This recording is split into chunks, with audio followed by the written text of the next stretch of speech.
entre l'enfance et l'âge adulte. Au cours de cette période, donc en fait, قريتوها بالكدا في بالي في البريمير année.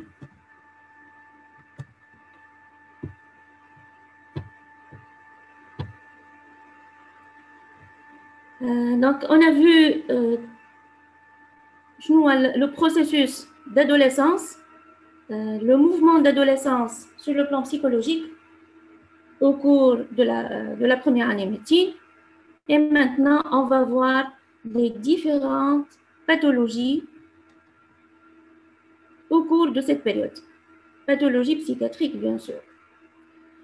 Au cours de cette période, fragilité, vulnérabilité donc, de l'être humain, aucune conduite ne peut être pathognomonique et spécifique, donc, et aucun symptôme ne peut être à lui seul donc, significatif d'une pathologie.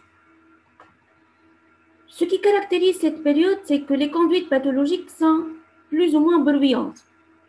Ils font parler d'elles-mêmes d'une façon qu'elles créent un certain bruit au sein de la famille, donc du fait des troubles du comportement constatés chez ces jeunes adolescents. Le problème, c'est que ces troubles du comportement n'ont pas une signification univoque. Par exemple, lorsque l'adolescent prend des toxiques, ça ne veut pas dire qu'il s'agit d'une toxicomanie installée avec une personnalité fixe.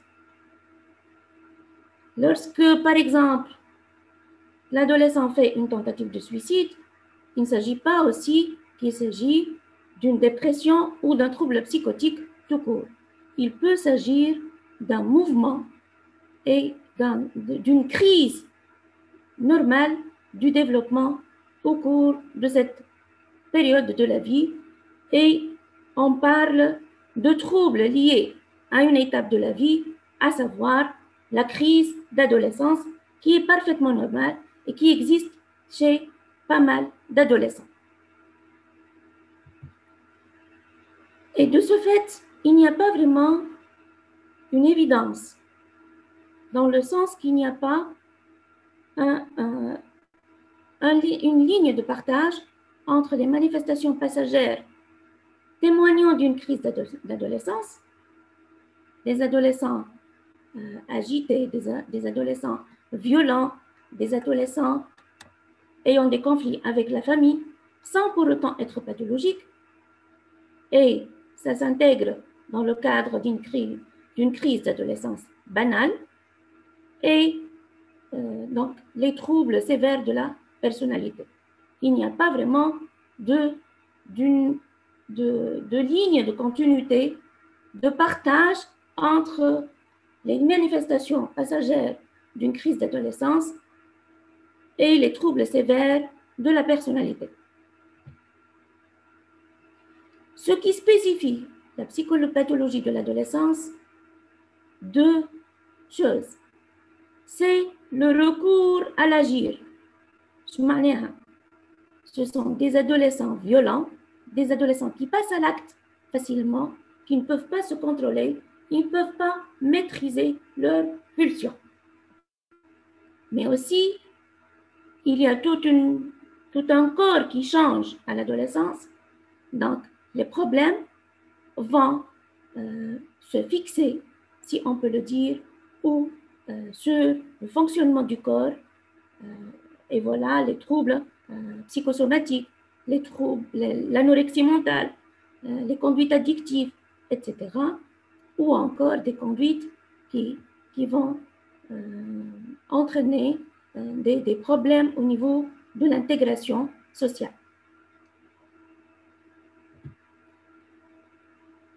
Pour comprendre l'adolescence, il faut bien connaître la dynamique de l'adolescence et la dynamique du processus d'adolescence. Donc, d'accord, peut-être من la première année. Donc, l'adolescence, c'est un processus vraiment assimilable à un processus de deuil. Il doit faire le deuil de l'enfance. Il doit faire aussi le deuil de la relation de dépendance avec les parents. Et ce qu'il dit deuil, dit morosité, dit tristesse. Et c'est un phénomène parfaitement normal. L'adolescent aussi, donc voilà, il doit se séparer de ses parents. Et c'est l'âge de groupe par excellence.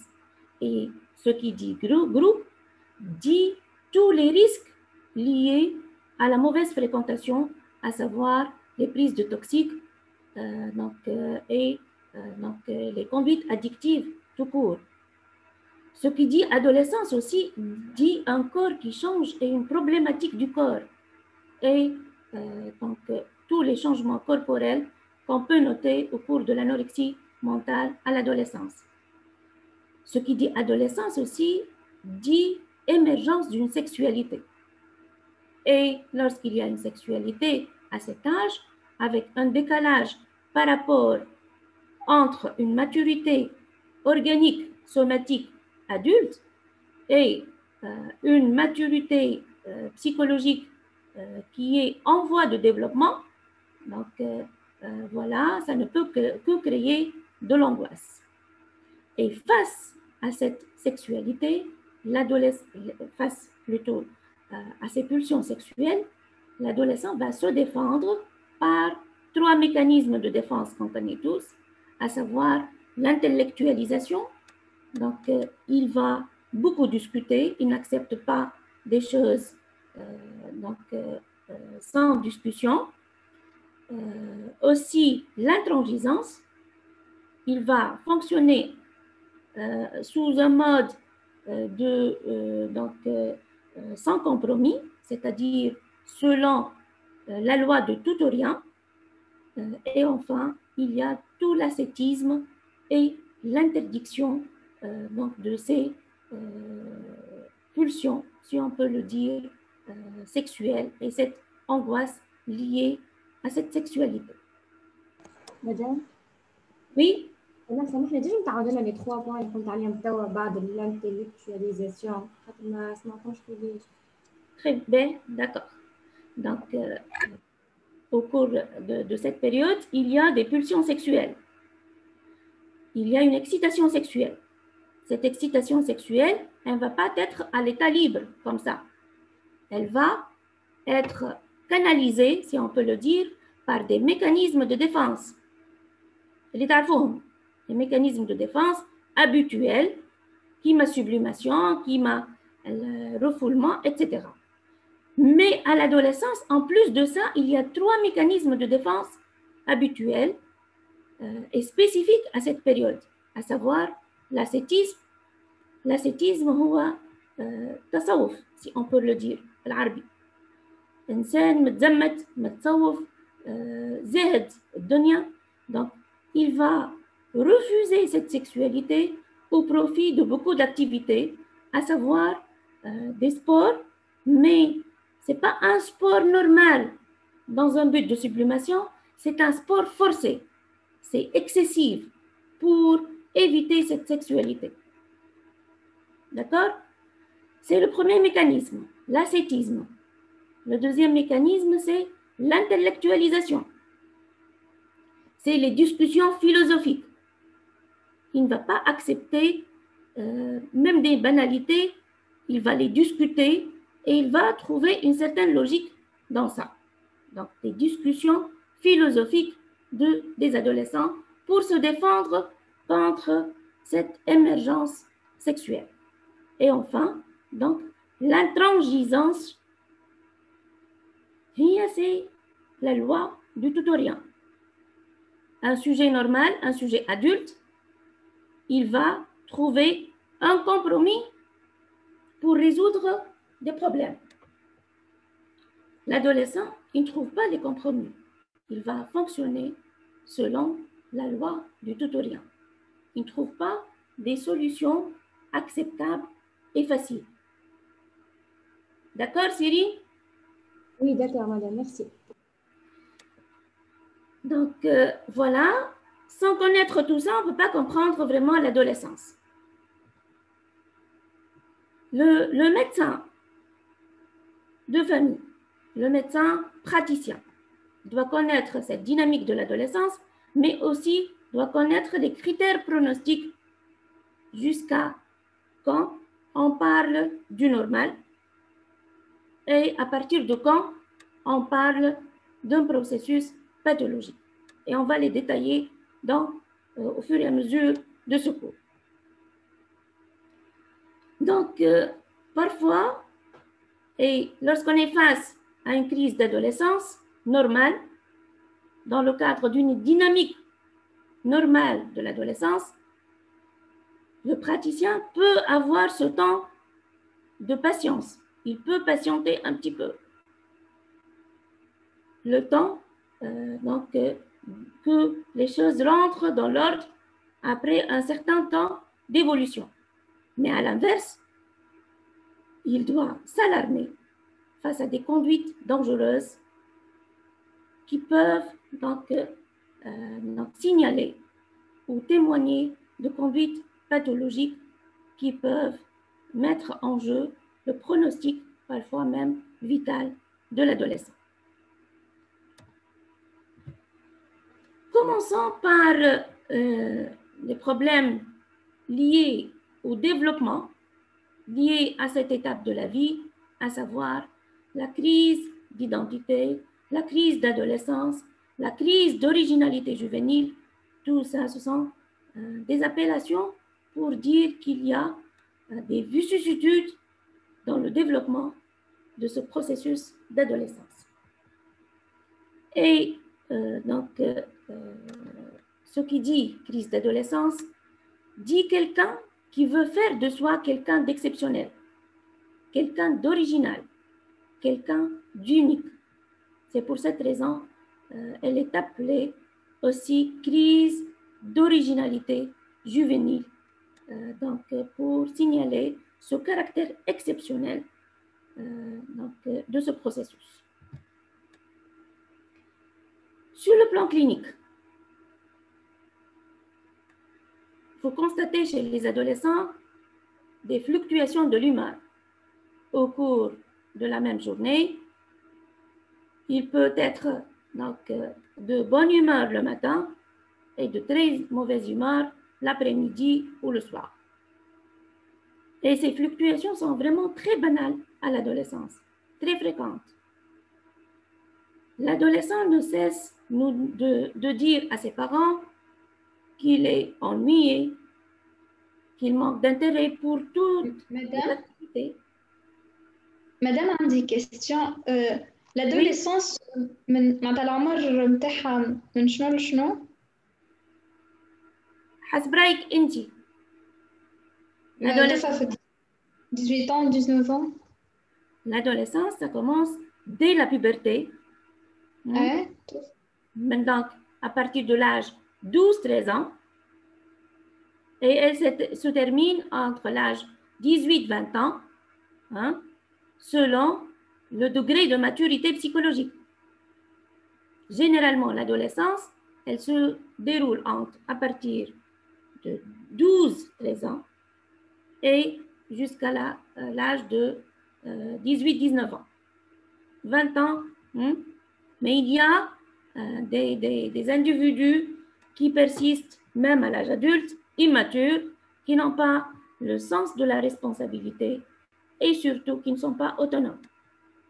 Pour dire que quelqu'un a franchi l'étape d'adolescence, il doit acquérir une autonomie suffisante et aussi le sens de la responsabilité. Il devient responsable et autonome. D'accord? Qu'est-ce qu'on fait? Oui, madame, merci. C'est clair. Donc, voilà. Ce sont des adolescents qui expriment une tristesse, parfois des larmes, des crises de larmes, des propos pessimistes, autodévalorisantes. Donc, c'est un tableau qui mime un petit peu. Ça mime quoi, Evea? La dépression. La dépression. Donc, ça peut mimer une dépression vu ces fluctuations de l'humeur. L'humeur passe de l'optimisme gai au pessimisme le plus sombre possible. Parfois, il travaille avec un enthousiasme infatigable, donc il se donne à fond, mais dans d'autres moments, ils deviennent apathiques, fainéants, vraiment un changement radical dans leur comportement. Et ces oscillations dans leur capacité, ça témoigne vraiment des oscillations dans leur capacité à affronter les exigences pulsionnelles et les exigences sociales. Donc, voilà, c'est un mécanisme de défense contre les changements. Mais, aujourd'hui, ça peut mimer une dépression. Mais ce qui fait la différence avec la dépression, c'est que l'adolescent qui passe par cette crise d'adolescence présente un investissement normal de toutes les autres activités.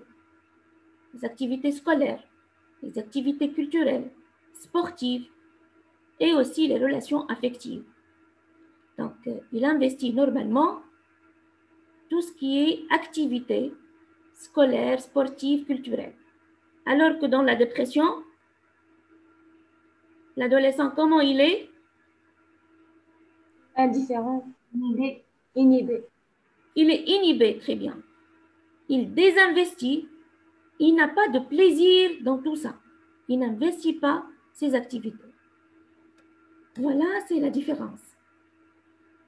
Et dans cette fluctuation de l'humeur, l'intervention d'un camarade peut suffire pour rétablir cet enthousiasme et le dynamisme chez cet adolescent.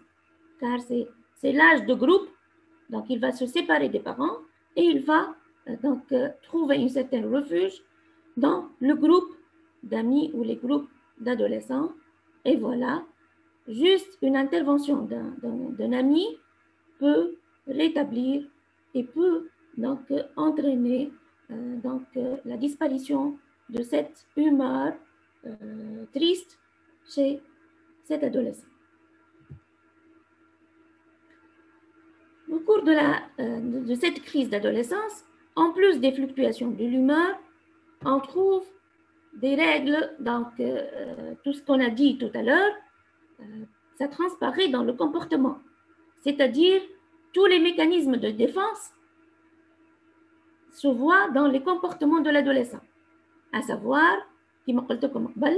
tout ce qui est ascétisme, donc c'est le travail forcé, c'est les sports forcés, les courses, mais aussi l'intellectualisation avec des discussions interminables. Généralement, ces attitudes,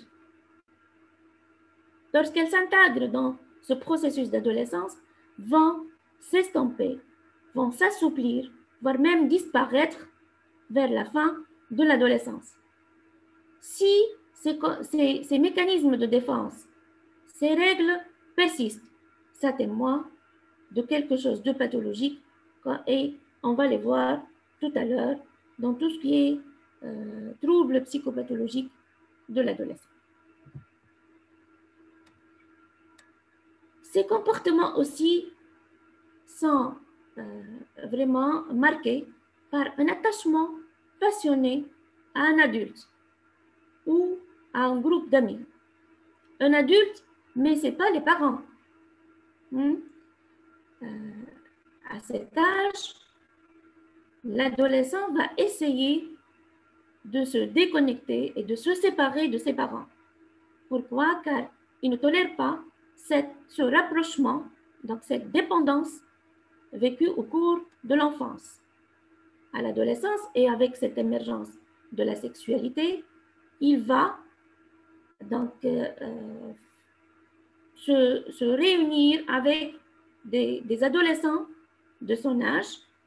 C'est l'âge de groupe par excellence. Vis-à-vis des parents, il va manifester un comportement d'opposition. انتم ما تعرفوش حتى شيء.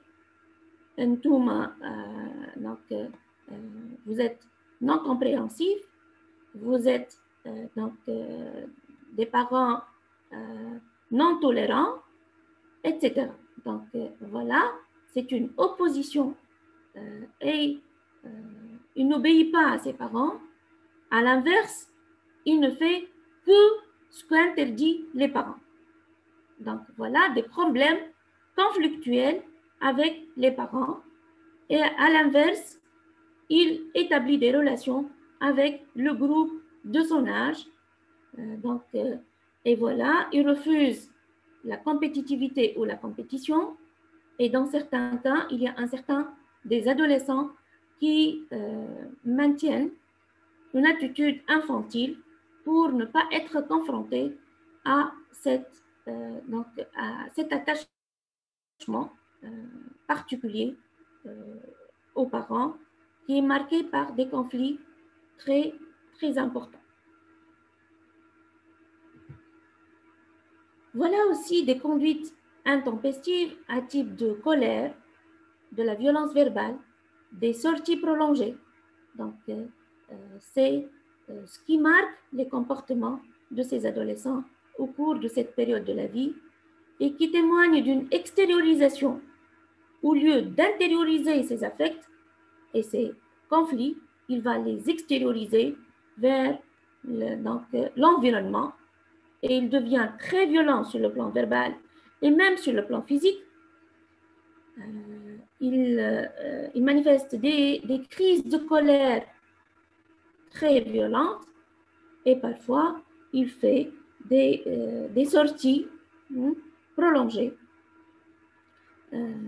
Et ces manifestations témoignent de l'extériorisation vraiment des conflits intrapsychiques. Dans cette crise d'adolescence, il y a 3 phases.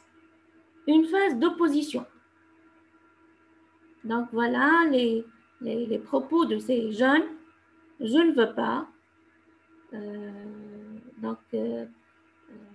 C'est pas mon genre. Je refuse telle idée. Je suis contre. Donc, ils s'opposent à tout ce que disent les parents et surtout des adultes particulièrement. Cette phase survient entre l'âge de 12-13 ans, donc au début de la puberté pour les filles, et entre 12-15 ans chez les garçons. Les valeurs morales et sociales sont remises en question et tout ce qui est interdit, il va peut-être le transgresser et il veut vivre hors loi et particulièrement hors la loi des parents. C'est bien? C'est bon? Ça va? Ça va? Oui, docteur. Oui. La deuxième phase, c'est une phase d'affirmation de soi. Donc, c'est la phase de je veux être comme ça. Il essaie d'évoquer ou d'imposer parfois son point de vue. Il s'exprime correctement. Et ça témoigne d'un vif désir d'indépendance.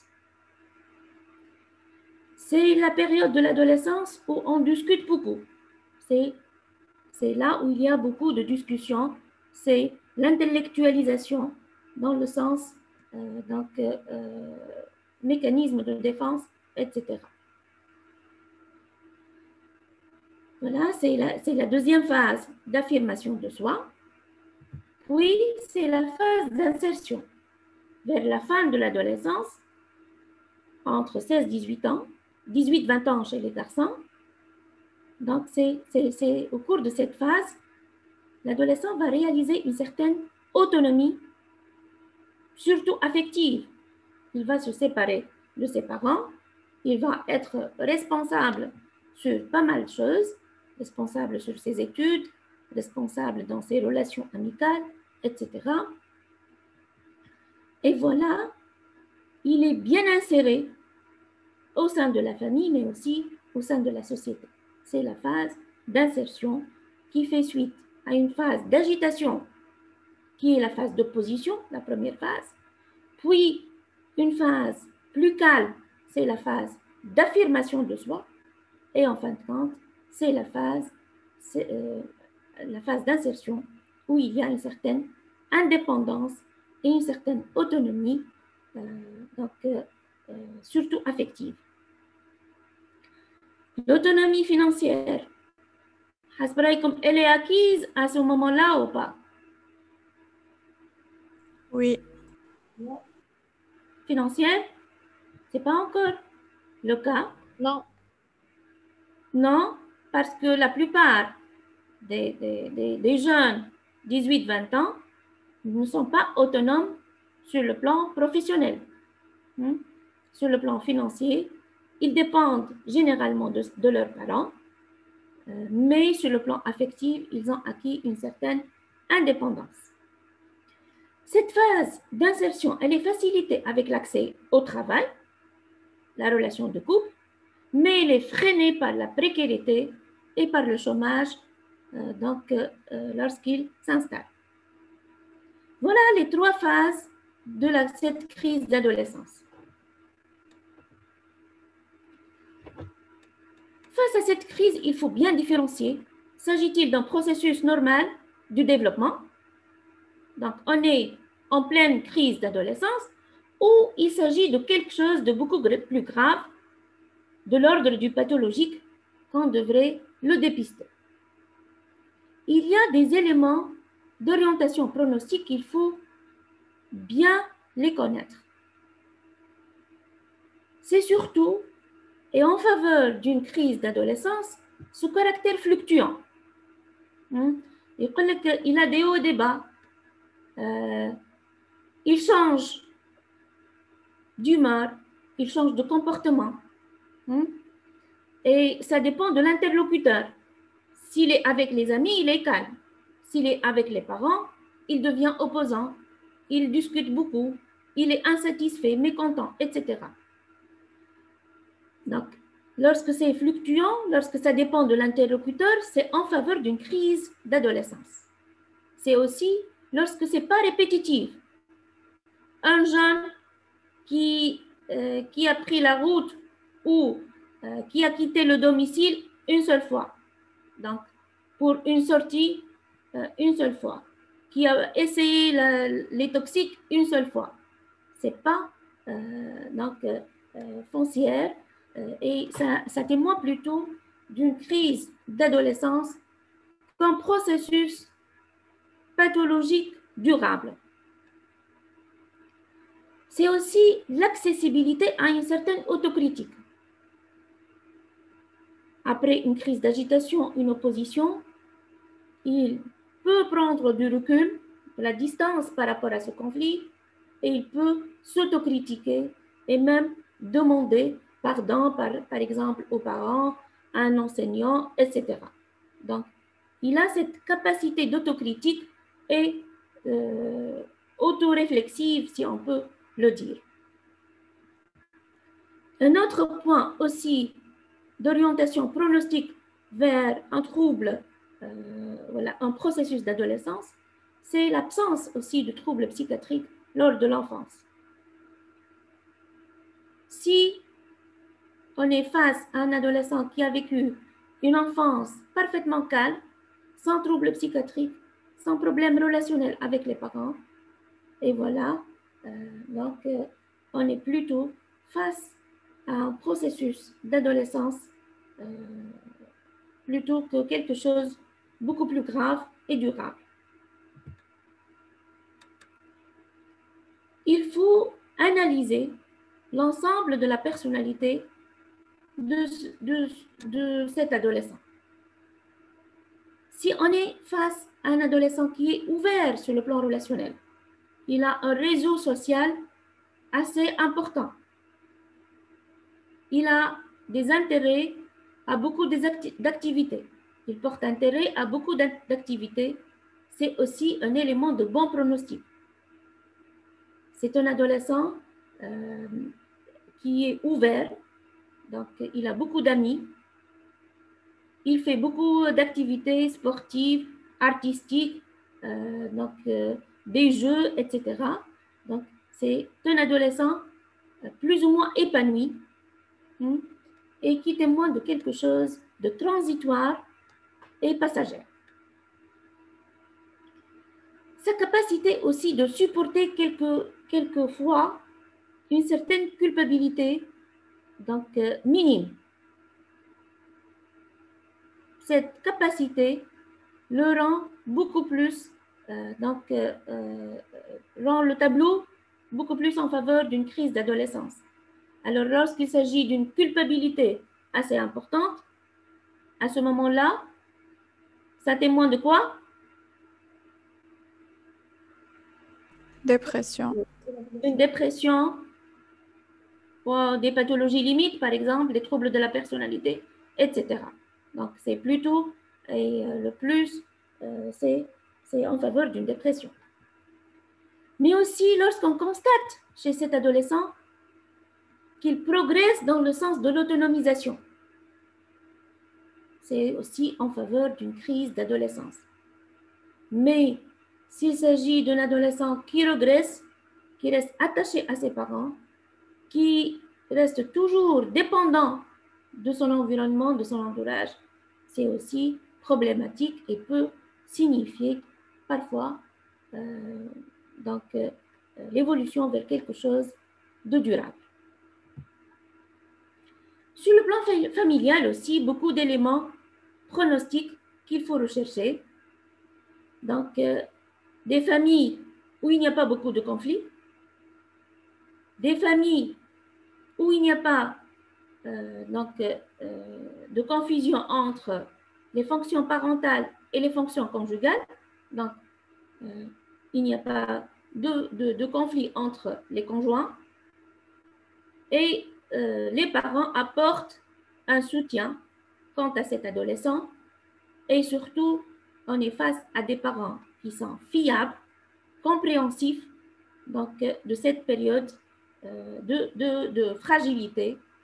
Et voilà, ce sont des parents qui ont le sens de l'écoute, qui partagent des moments avec cet adolescent, qui favorisent le dialogue avec cet adolescent. Et voilà, ça témoigne d'une évolution favorable donc des troubles du comportement chez cet adolescent. Voilà. تسمعوا فيها بالكدا؟ Oui. شوف توا باش نعملوا une observation un cas clinique et on va essayer de discuter ensemble. واللي حب يتكلم peut-être ما نعرفش ماشي ما لوفي هوني والا يحل الميكرو كان يحب حتى يحل الفيديو. D'accord? C'est comme vous voulez. D'accord. Donc,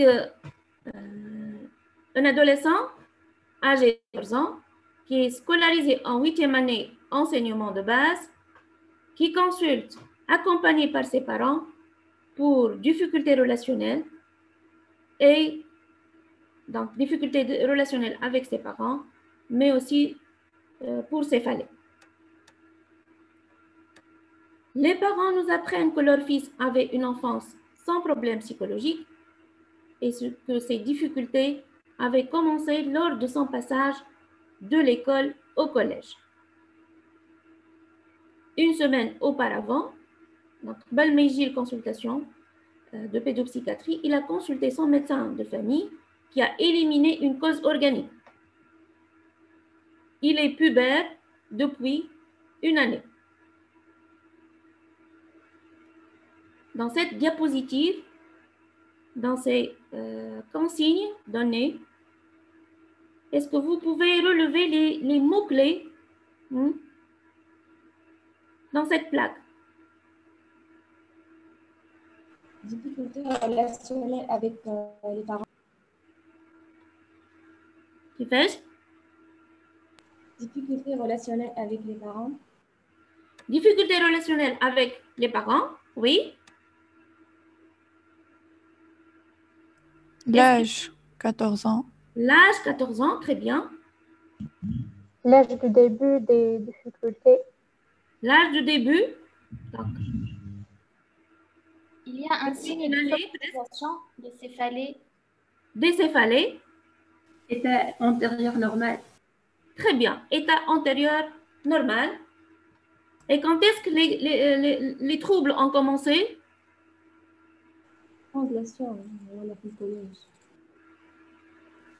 Qui fait? En rapport avec la puberté. En rapport avec la puberté et surtout le passage de l'école au collège. Voilà. Oui. Donc, enfant sans problème psychologique, ça c'est un élément important pour le tour. Donc, il n'y a pas de problème relationnel. Il n'y a pas d'antécédent de problème psychologique. Ça, c'est un élément important. Le passage de l'école au collège, ça, c'est aussi un changement.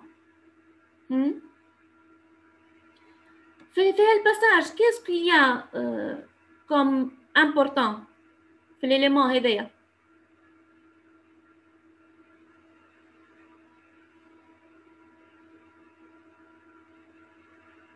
Les amis. Qu'est-ce que ça constitue sur le plan psychologique? Sexualité. Séparation. Séparation. Il y a une séparation avec le lieu d'école, mais aussi séparation avec les amis, avec les enseignants, etc. Un élément en plus, qu'il n'y a pas d'organicité. Devant tout adolescent, il faut éliminer quelque chose d'organique. Et le plus important, c'est l'âge et surtout la puberté. On est en pleine adolescence. D'accord? On est en pleine problématique d'adolescence, processus adolescent. Au cours de l'entretien, voilà les propos des parents. Ils nous disent que leur fils refuse de se plier à leurs suggestions, à leurs directives. Leur fils trouve du plaisir en leur contredisant ou même en s'opposant vraiment à ses parents. Il s'ennuie rapidement. Il préfère être seul. Et pour décrire son humeur, il rapporte que cette humeur elle est très variable. Il passe par des hauts et des bas. Par moments, il paraît très optimiste et tout d'un coup, il devient pessimiste et irritable. Cet adolescent présente quand même un léger fléchissement scolaire. Dans cette plaque, quels sont les mots-clés et surtout les éléments sémiologiques que vous pouvez relever? La fluctuation de l'humeur. Les fluctuations, très bien, de l'humeur. Opposition aux parents. Très bien. L'opposition aux parents. Aussi.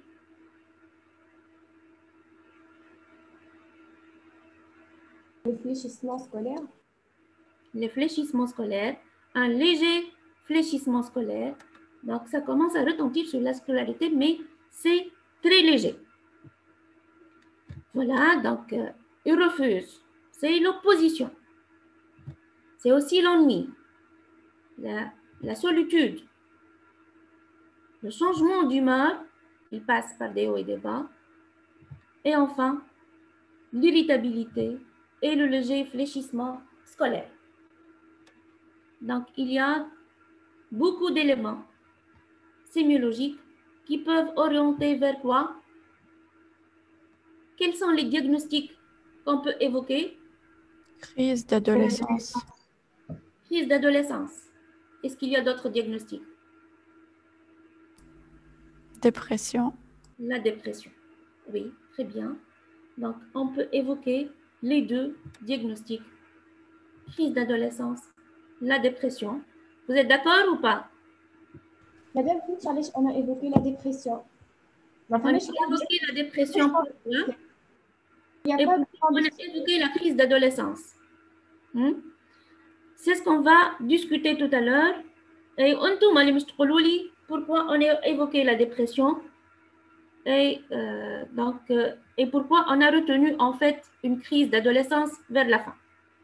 Je n'ai comme d'autres éléments, d'accord, de l'entretien pour fonder le diagnostic soit de crise d'adolescence, soit de dépression. C'est bon? مدام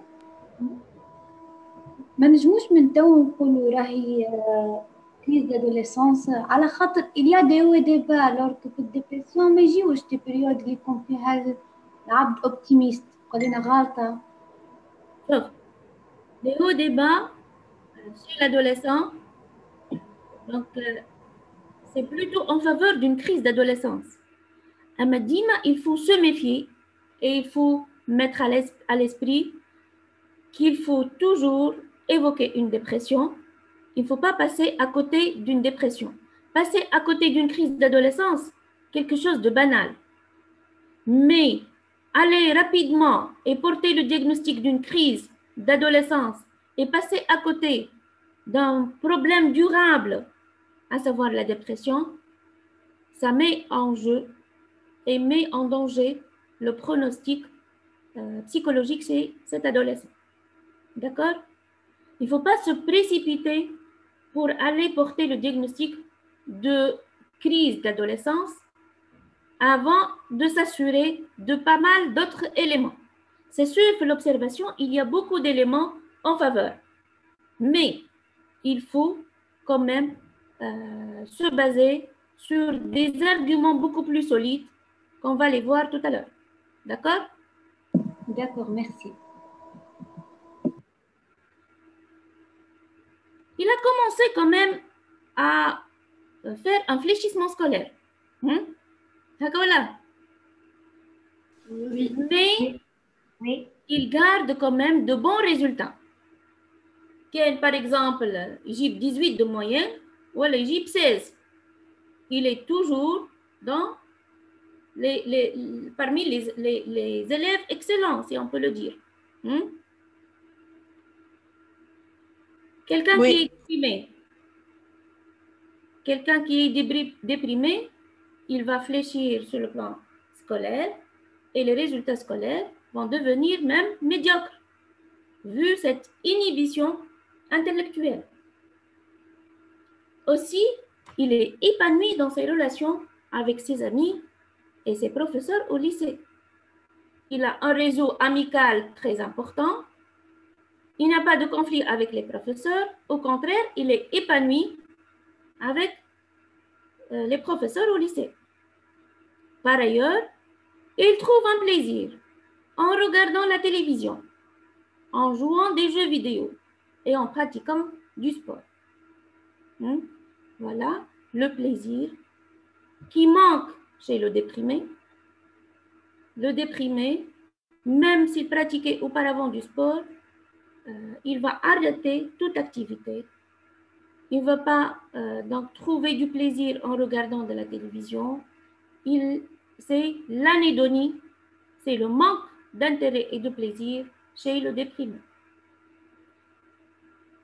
D'accord?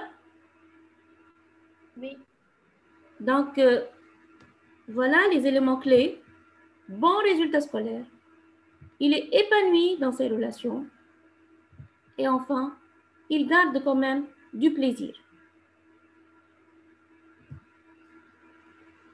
À l'entretien, cet adolescent, il est calme, il exprime une prise de conscience et une critique de ses difficultés.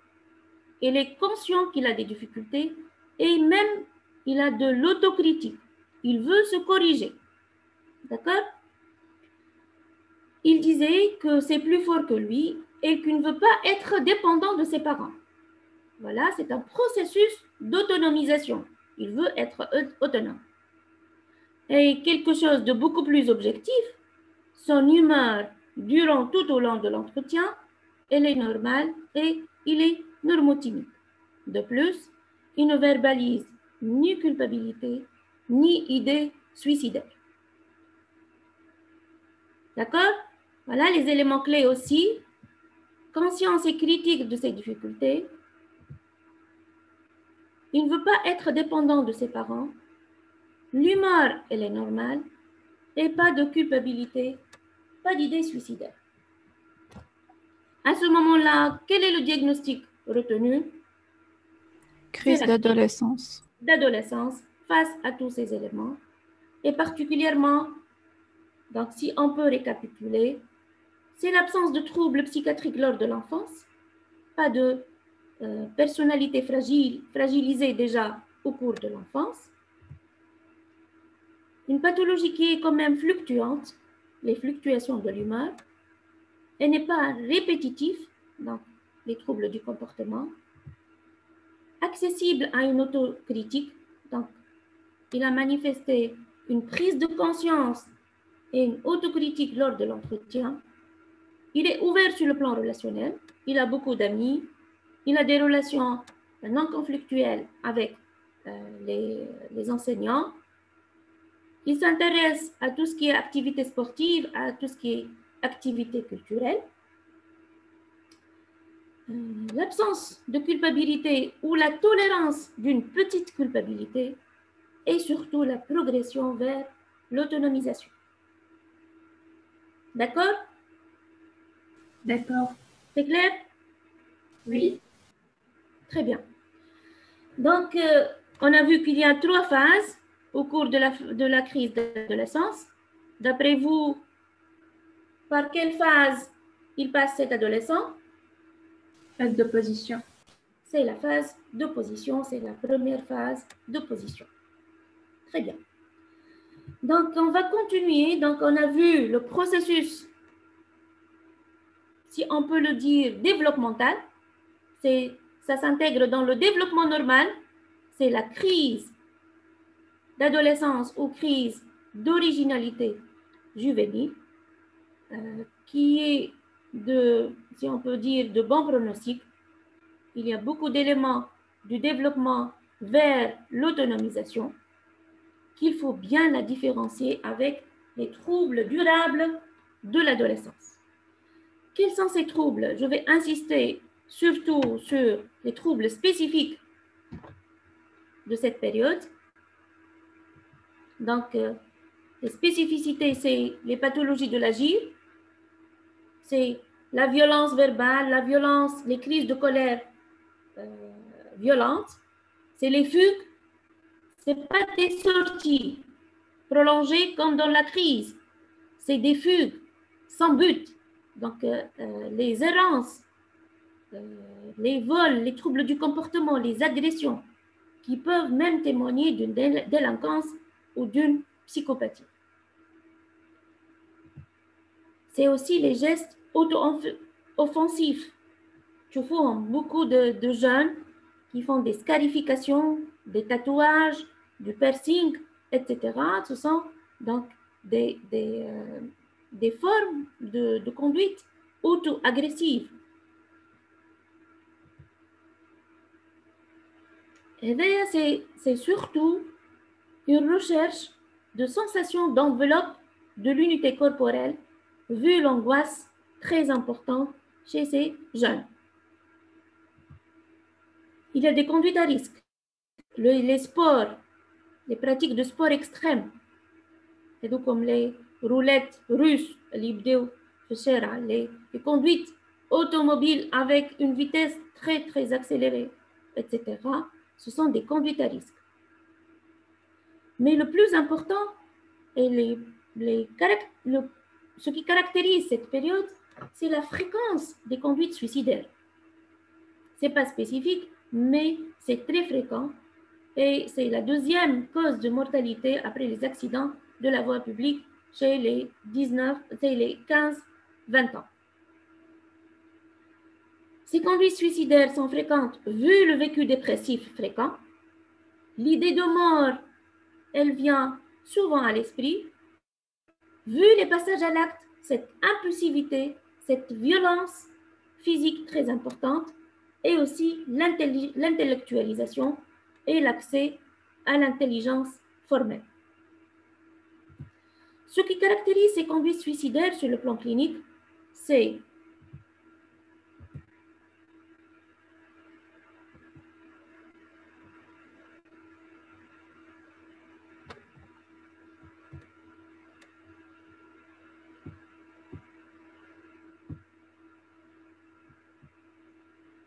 c'est qu'il y a beaucoup d'impulsivité, que je n'ai pas pu me contrôler, je n'ai pas trouvé de solution à tout ça, c'est le seul issue et rapidement il passe à l'acte. Ça survient dans un contexte de rupture sentimentale, rupture affective, changement de lycée, changement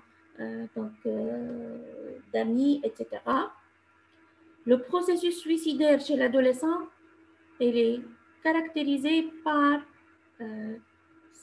sa durée très brève. C'est un processus court. Et je n'ai pas un plan clair pour se suicider. Rapidement, voilà, l'idée a émergé et j'ai passé rapidement à l'acte suicidaire sans réflexion, sans plan d'action, etc. Donc, vraiment un processus suicidaire très, très court. Aussi, un syndrome pré-suicidaire, comme chez l'adulte, et on devrait, en tant que praticien, on devrait être attentif à des messages directs, des lettres d'adieu, des messages indirects aussi. Il est inutile de vivre, etc. Un isolement physique et psychologique, un désintérêt général.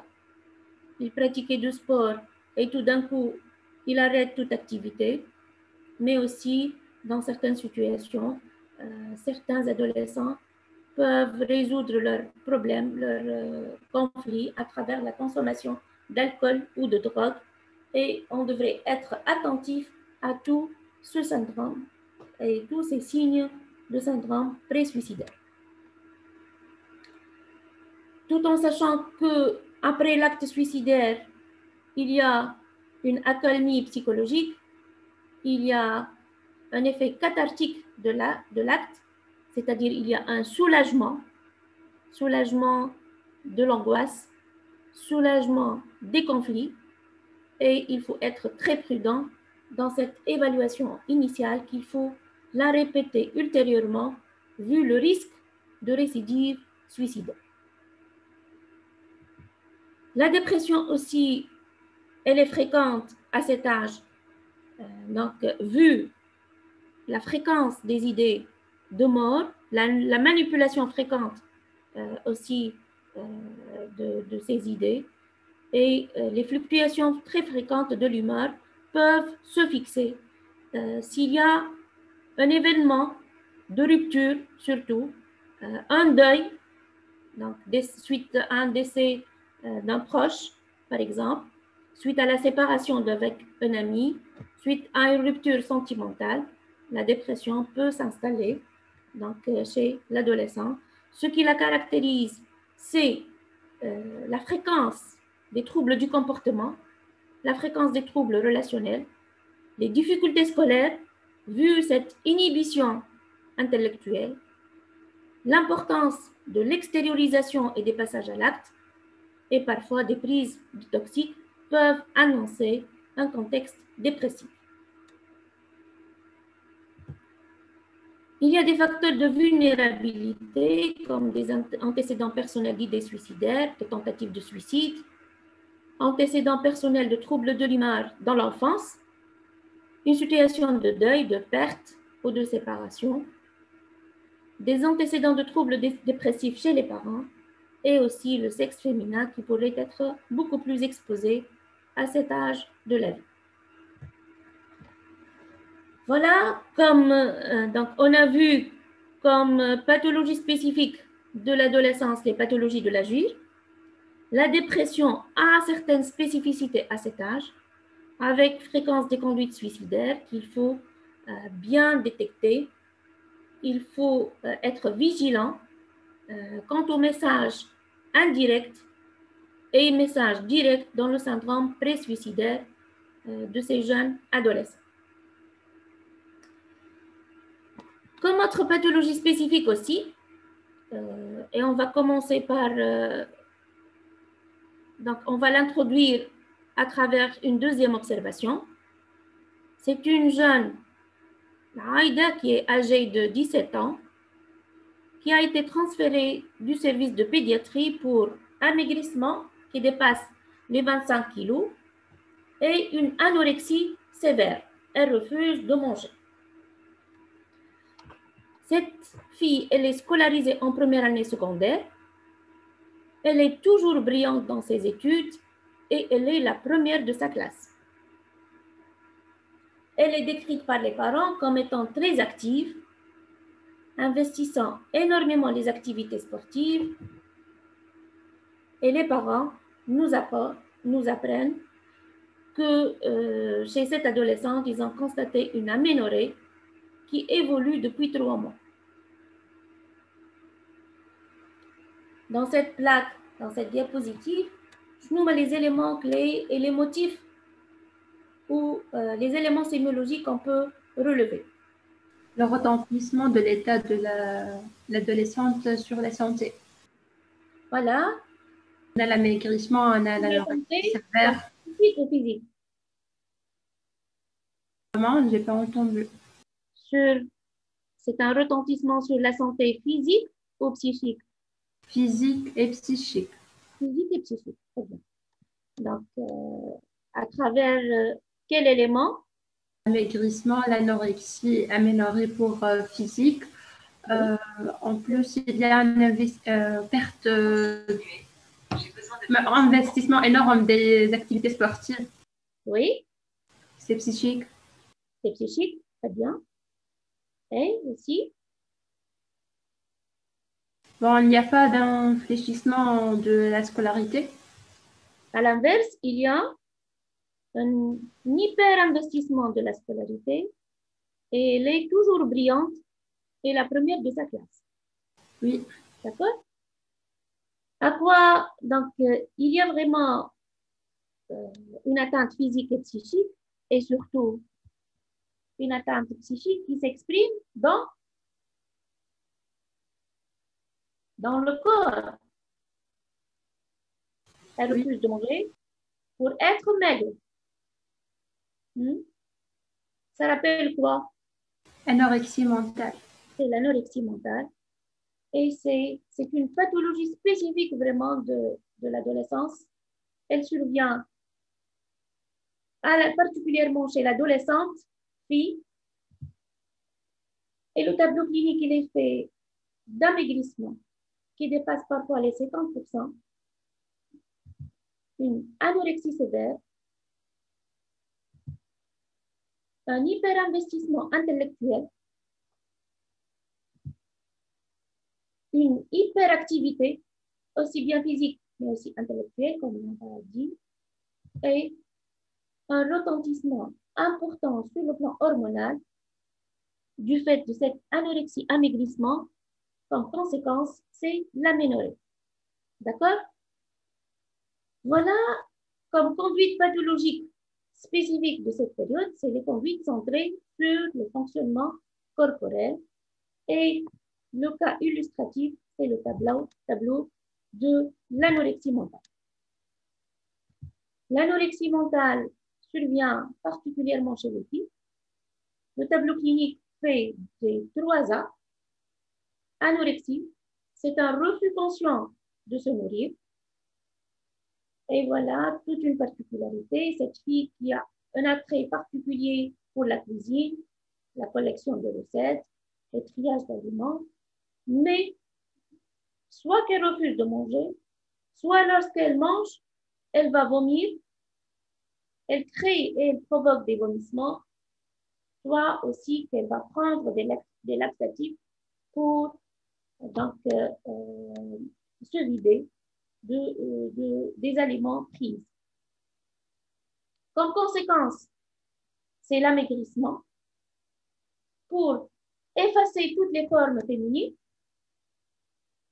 Et ça témoigne d'un problème de la perception de l'image du corps. Et comme conséquence aussi hormonale, c'est l'aménorrhée. Devant toute jeune, devant toute adolescente qui vient consulter pour aménorrhée, à quoi on pense? En premier lieu, l'anorexie mentale. Qu'est-ce qu'on doit éliminer? Les pathologies organiques. Organiques, et surtout une grossesse. Améliorer une grossesse.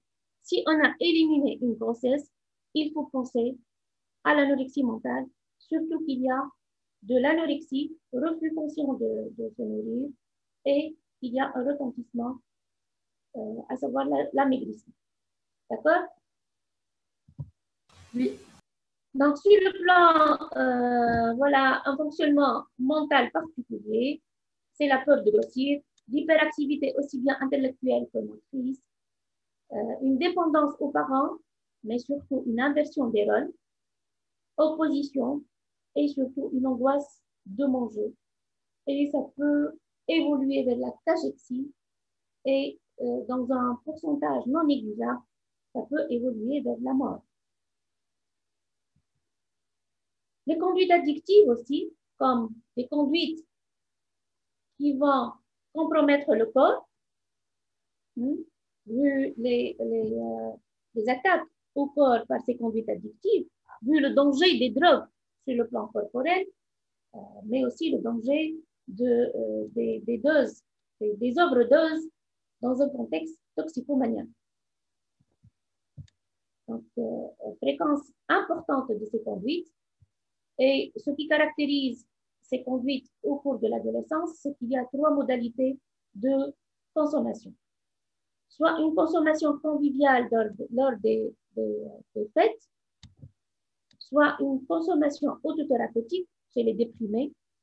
Et pour soulager sa dépression, il va prendre la drogue, soit encore une consommation toxicomaniaque qui témoigne d'une structure fixe de la personnalité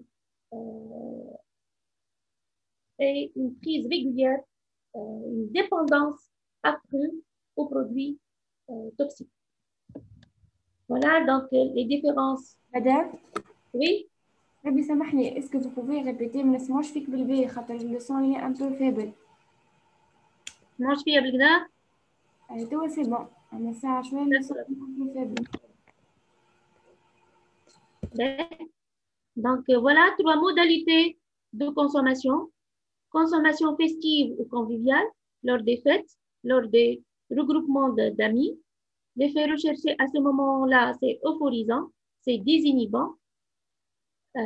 Consommation autothérapeutique, l'effet à ce moment-là, c'est anxiolytique. Et une prise ou une consommation toxicomaniaque où l'effet recherché, il est anesthésiant pour créer une anesthésie affective pour donc, éviter tous les problèmes ressentis.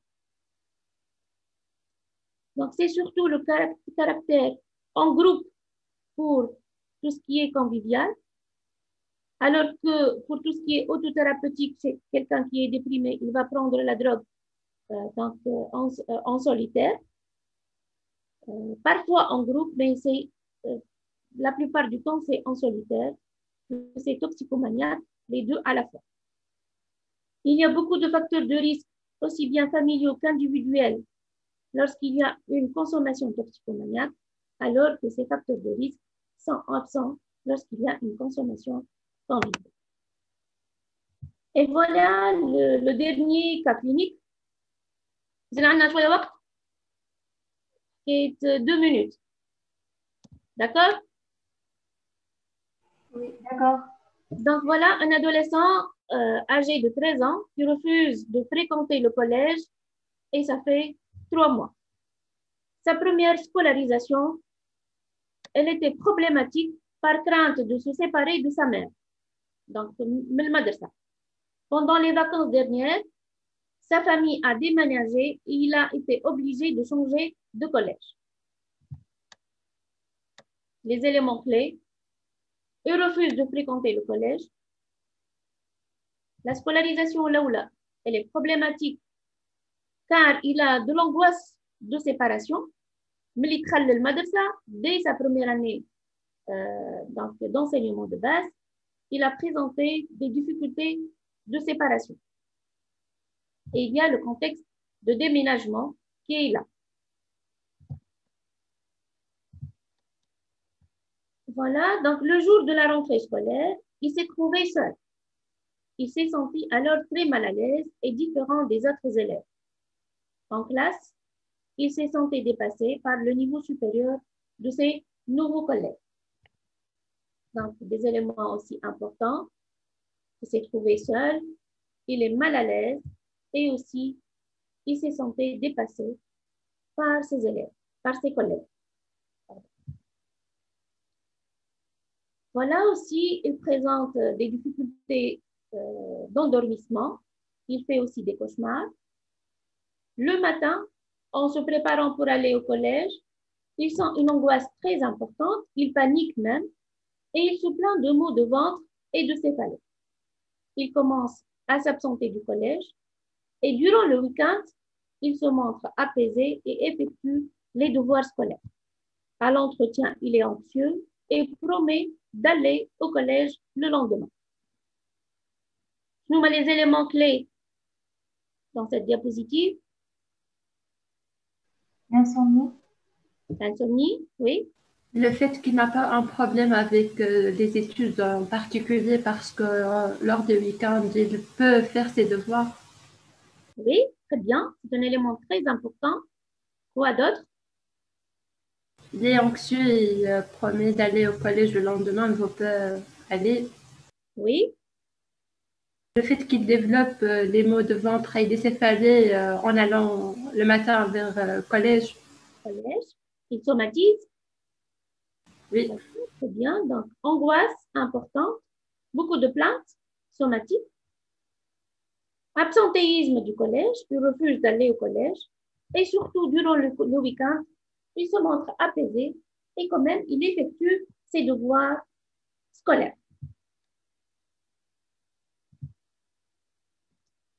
À quoi on peut penser? Quel tableau clinique fait évoquer ce cas? La phobie scolaire. La phobie scolaire, très bien. La phobie scolaire est aussi un problème spécifique, si on peut dire, pathologie spécifique de l'adolescence. Hein. Il y a deux pics de fréquence de la phobie scolaire. Il y a la phobie scolaire de l'enfance, première année, vers l'âge de 6 ans. Et le deuxième pic, c'est 12-13 ans, c'est la rentrée au collège.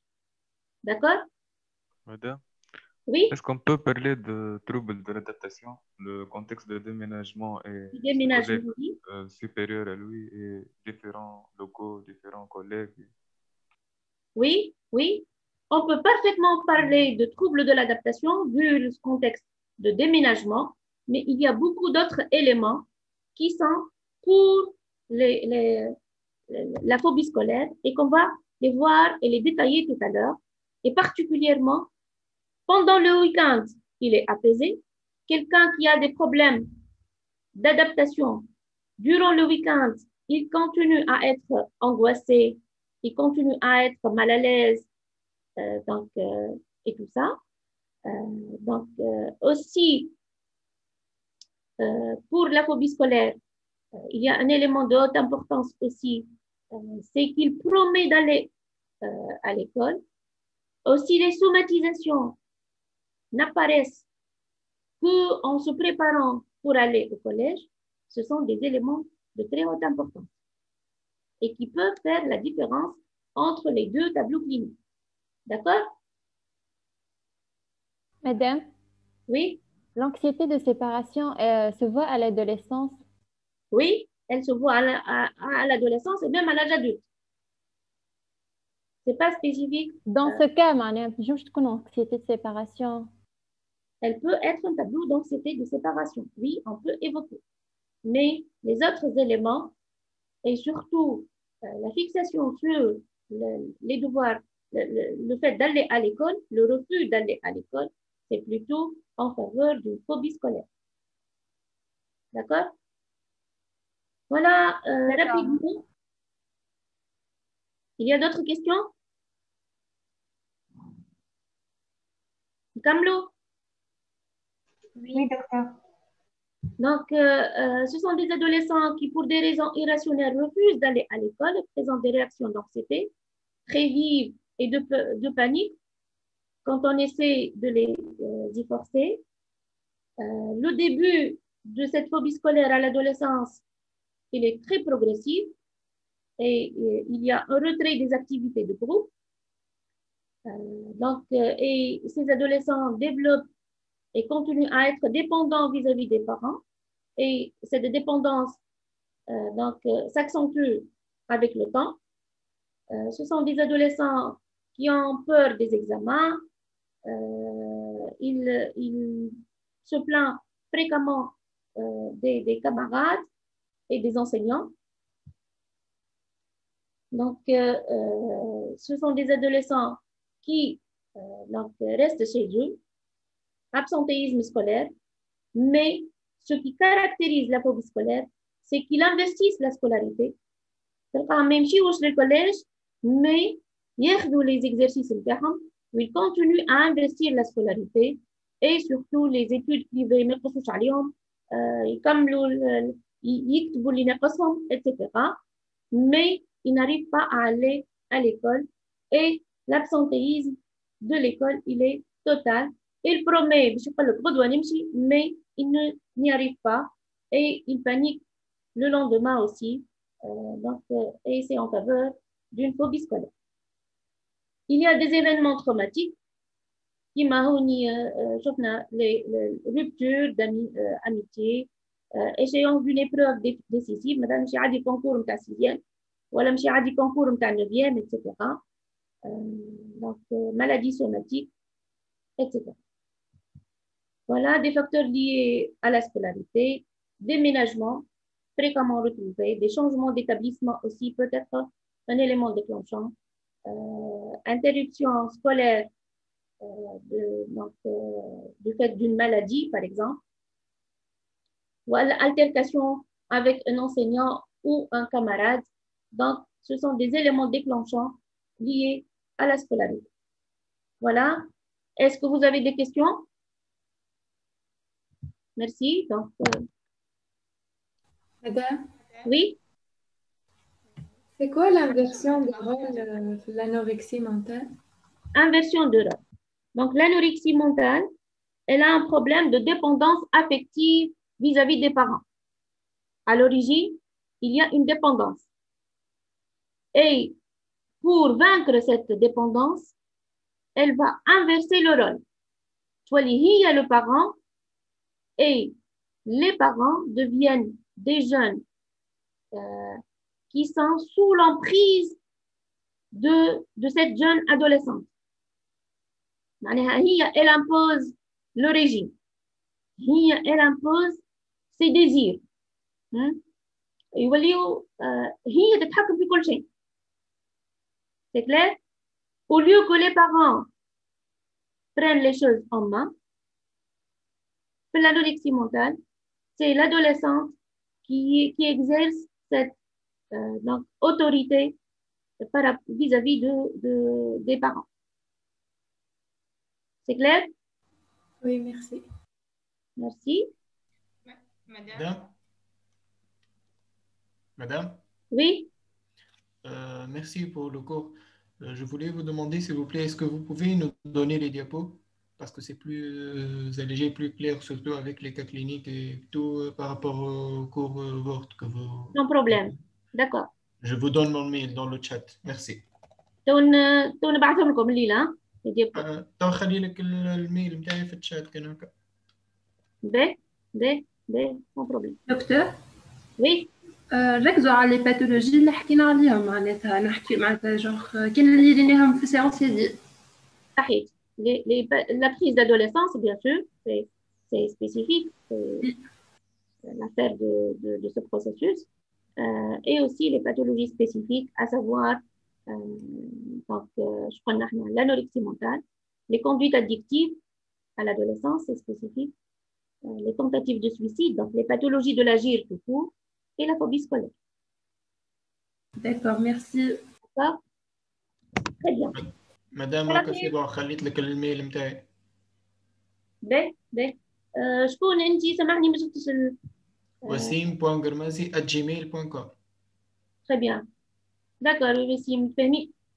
Merci beaucoup. صباح الخير. Ça va. Merci, تصبح على خير. Merci.